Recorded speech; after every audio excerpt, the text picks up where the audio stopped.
How to set custom widgets on iPhone and add your own photos.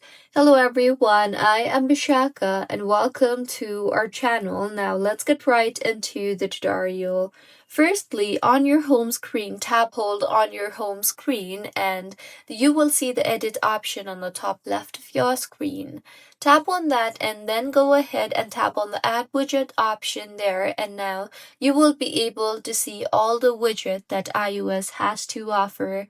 So scroll down and find the option for photos if you want to add photos as your widget. You can then go ahead and pick the photos and select the people or featured photos for your widget and then tap on the add widget option, and with this the widget will be added. Make sure that this method does not let you choose exactly which photos you want. You can only choose the album of your choice.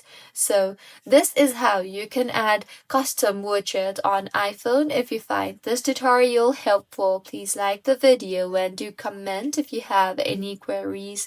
Also do subscribe to our channel for more helpful tutorials like this. See you on the next one.